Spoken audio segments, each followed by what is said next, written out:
namanya dia pemilik dari batu kendaraan. Nah ini kita masih dalami kembali karena yang kita utamakan dulu adalah faktor penyebab utama dan itu pasti akan kita laksanakan.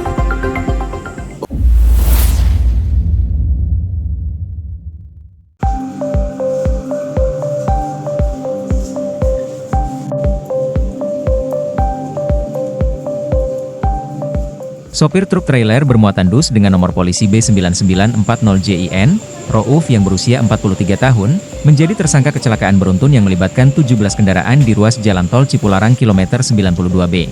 Rouf terancam penjara paling lama 12 tahun karena diduga lalai saat berkendara hingga menyebabkan kecelakaan beruntun pada Senin lalu, 11 November 2024. Rouf pada saat mengemudikan kendaraan truk Hino Traktor Head nomor polisi B9940J2N.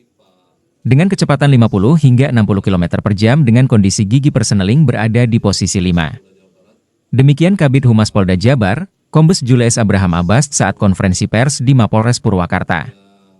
Jumat malam, 15 November 2024, tersangka Rouf diduga tidak mengindahkan rambu-rambu peringatan yang ada di ruas jalan tol Cipularang. Rouf mengendarai kendaraannya di jalur cepat.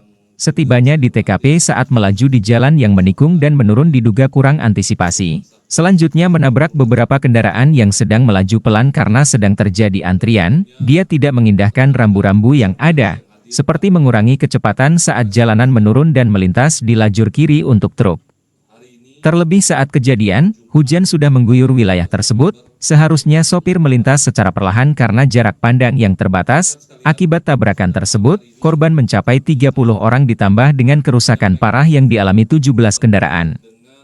Dari 30 korban, diantaranya itu seorang meninggal dunia, 4 orang luka berat dan 25 orang luka ringan, ujar Kabid Humas Polda Jabar. Rouf dijerat sejumlah pasal dari Undang-Undang Lalu Lintas Angkutan Jalan UU LAJ, yakni Pasal 311, Ayat 5, 4, 3, 2, 1, UU LAJ Nomor 22 Tahun 2009 atau Pasal 310, Ayat 4, 3, 2, 1. Tersangka Rouf terancam hukuman penjara hingga 12 tahun atau denda paling banyak Rp24 juta.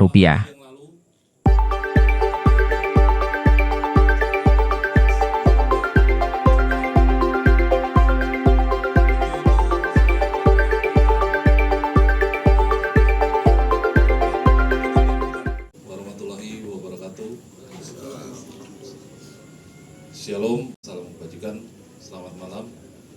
Yang saya hormati Pak Dirlantas Polda Jawa Barat, Pak Wadirlantas Polda Jawa Barat, yang saya hormati Kapolres Purwakarta, yang saya hormati juga dari PT Jasara Harja Cabang Purwakarta ataupun yang mewakili,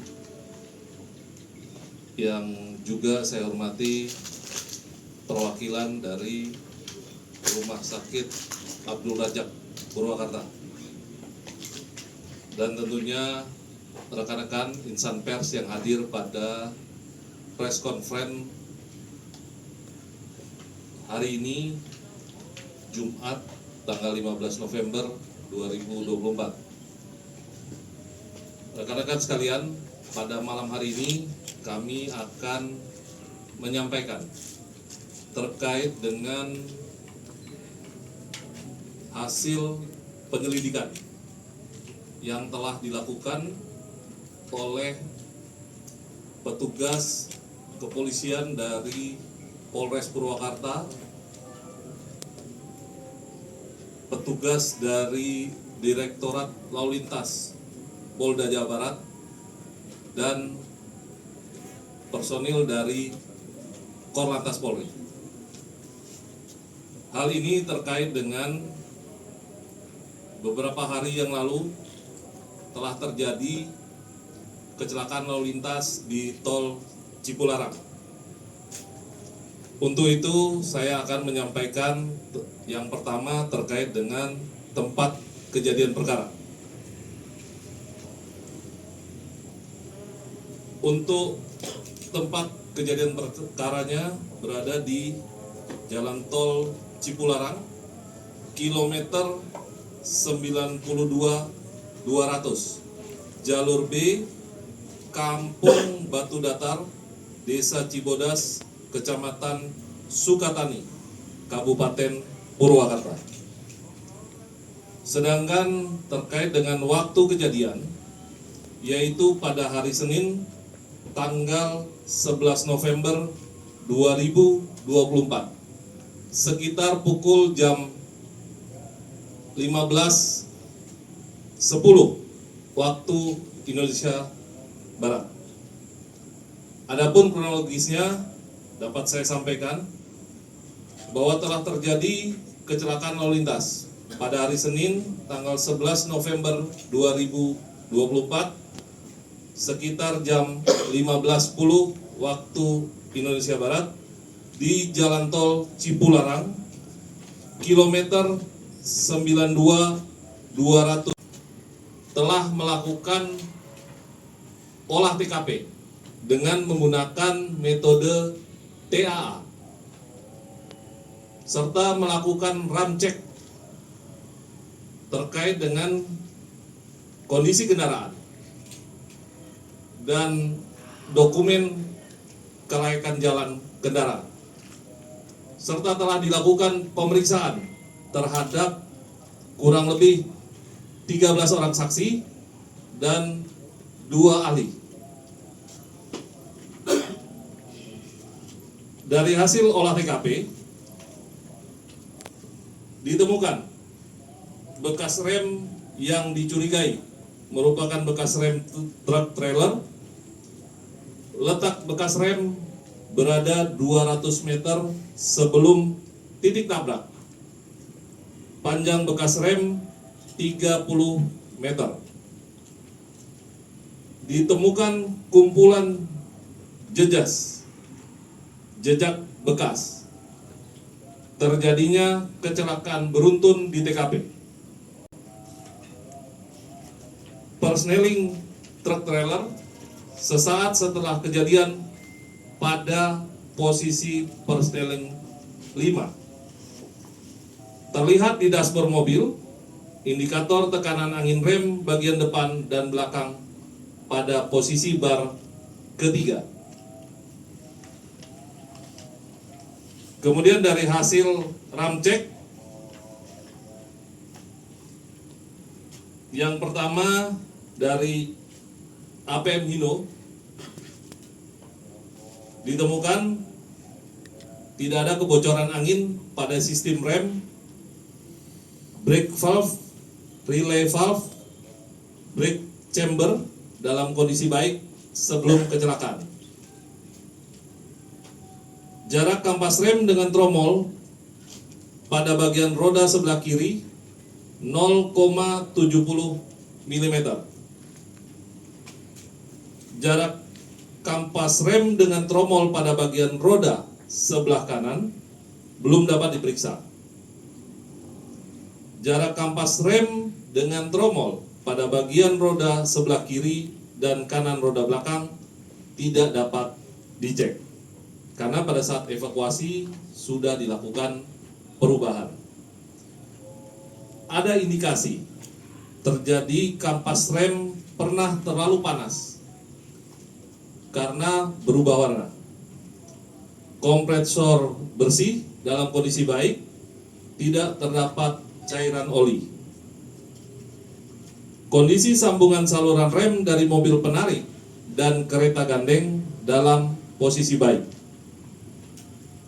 Ketebalan kembangan ban masih dalam kategori wajar. Terkait dengan pemeriksaan dokumen kelayakan jalan, ditemukan truk trailer masih kondisi layak jalan. Kemudian terkait dengan pemeriksaan ahli maupun saksi-saksi serta hasil olah TKP dengan menggunakan TAA, dan seperti yang sudah saya sampaikan tadi, ada pemeriksaan ram cek kendaraan, maka telah dapat disimpulkan bahwa peristiwa kecelakaan tersebut disebabkan karena kegagalan fungsi rem pada kendaraan truk trailer. Pengemudi truk trailer mengemudikan kendaraan dengan tidak wajar dan tidak mematuhi rambu-rambu peringatan. Untuk mengantisipasi kecepatan dari penyidik, silakan dijawab. Terima kasih Pak Kabid Humas.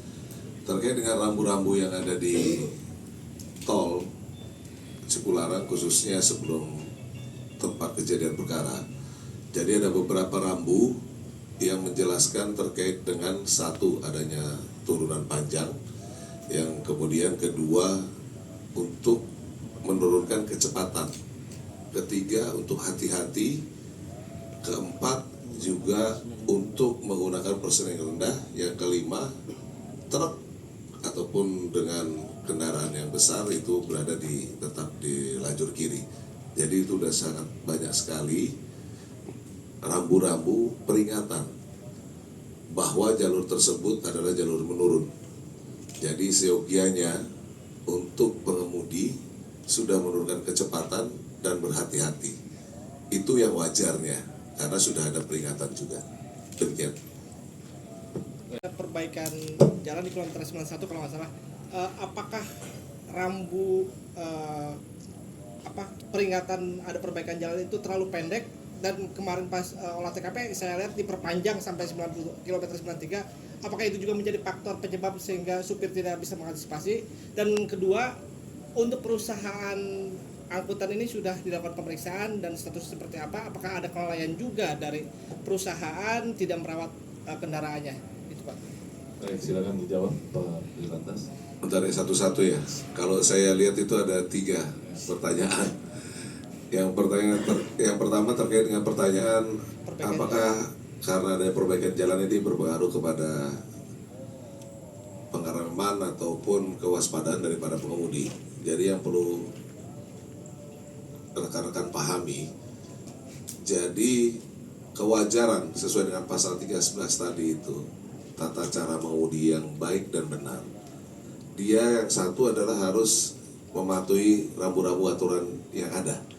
Jadi ada ataupun tidak ada perbaikan jalan di kilometer 91, dia sudah berhati-hati. Jadi dari perilaku mengemudi truk trailer ini itu tidak menunjukkan kehati-hatiannya. Dari pantauan CCTV dia juga tetap berada di lajur kanan kan gitu, dengan kecepatan yang semestinya sudah dia turunkan. Kita bisa melihat dari tadi yang sudah disampaikan bahwa personil gigi ada di posisi 5. Sedangkan kita tahu untuk pengereman tidak hanya menggunakan rem utama, jadi bisa dengan engine brake. Kemudian kita juga harus memahami bahwa kondisi pada saat itu adalah hujan. Otomatis jarak pandang akan berkurang. Bukannya tidak bisa melihat ke depan, tapi berkurang. Misalnya normalnya kalau cerah, kondisi cerah, siang hari, kan kejadian di 15.10, itu jarak pandang kita akan lebih jauh. Tapi ini karena kondisi hujan dan semestinya dia harus sewajarnya lebih berhati-hati. Demikian karena dia juga membawa bobot barang yang berat, kan gitu. Itu yang pertama. Kemudian yang kedua tadi mohon maaf diulangi lagi. Apakah ada kelalaian daripada penyedia pemilik daripada kendaraan? Nah ini kita masih dalami kembali, karena yang kita utamakan dulu adalah faktor penyebab utama, dan itu pasti akan kita laksanakan pemeriksaan kepada perusahaan daripada trailer tersebut. Maksudnya ada perusahaan yang mengoperasikan daripada trailer tersebut. Hari ini kita juga sudah membuat surat panggilan kepada pengurus daripada perusahaan tersebut untuk dimintakan keterangannya.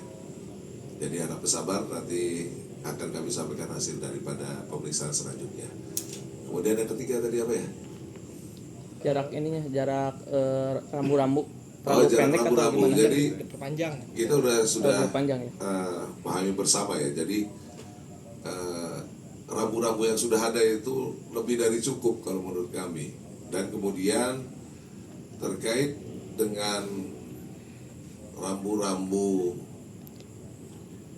yang ada ini semestinya kan untuk diindahkan, dipatuhi. Nah ini tidak dipatuhi oleh pengemudi. Karena kembali lagi yang tadi sudah saya jelaskan, kondisi normal saja memang kita sudah tahu jalanan menurun. Jadi kita harus lebih berhati-hati. Dengan fungsi rem yang baik pun kalau kita terlalu sering menggunakan rem, pasti akan menimbulkan bau dan lain sebagainya. Itu akan mengurangi daya cekram daripada rem. Makanya kita harus menurunkan kecepatan, bisa dengan engine brake, bantuan engine brake, kemudian menjaga jarak dan kecepatan. Demikian, terima kasih. Deanza dari Tribun Jabar melihat banyaknya korban kemarin pada peristiwa tersebut dan ingin mengetahui bagaimana korban yang berada di kursi depan mereka itu mendapatkan luka apa karena melihat airbag di sejumlah kendaraan itu tidak muncul. Apakah itu jadi salah satu penyebab dari banyaknya korban? Baik, mungkin dapat dijelaskan dari pihak rumah sakit sejauh ini penanganan kesehatan dari para korban seperti apa? Terima kasih.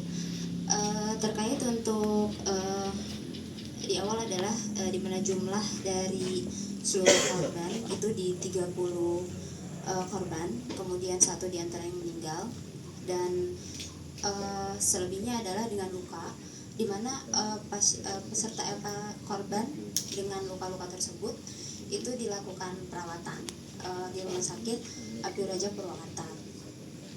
Dan untuk di luka berat itu dilakukan pemeriksaan dan dilakukan ada yang beberapa dilakukan operasi.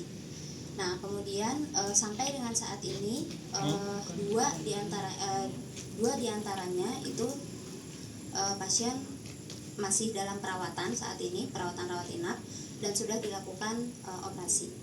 Dan saat ini masih dalam perawatan pos operasi seperti itu. Untuk korban sendiri itu rata-rata mendapatkan luka benturan atau bagaimana? Mayoritas yang paling banyak adalah dengan luka lecet dan luka robek di bagian kepala dan di bagian tungkai atau kaki. Kemudian untuk luka berat itu benturan di bagian kepala, kemudian di bagian perut, kemudian ada patah tulang. Seperti itu. Tapi yang sebagian besar adalah yang paling banyak dengan luka lecet dan luka robek. Pertama,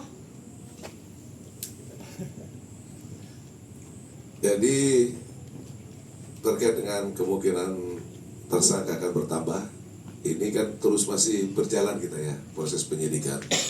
Kita masih juga memperbanyak alat bukti, kemudian bukti-bukti lainnya yang kita dapatkan tidak hanya dari olah TKP, kemudian kita juga ada kumpulan daripada CCTV yang ada di ruas jalan tol tersebut. Kemudian dengan TAA kita masih menunggu hasilnya dalam bentuk simulasi. Kemudian kita melihat dari barang bukti 17 kendaraan yang terlibat laka lantas. Masih sangat memungkinkan apabila ada penambahan. Tapi yang jelas kita masih akan mengumpulkan bukti-bukti terdahulu dulu untuk mencukupi 2 alat bukti. Demikian. Terima kasih. Baik, cukup? Cukup ya. Baik, terima kasih rekan-rekan sekalian. Terima kasih juga kehadirannya dari Jasa Harja maupun pihak rumah sakit. Saya tutup. Wassalamualaikum warahmatullahi wabarakatuh. Selamat malam. Download Tribun X sekarang. Menghadirkan lokal menjadi Indonesia.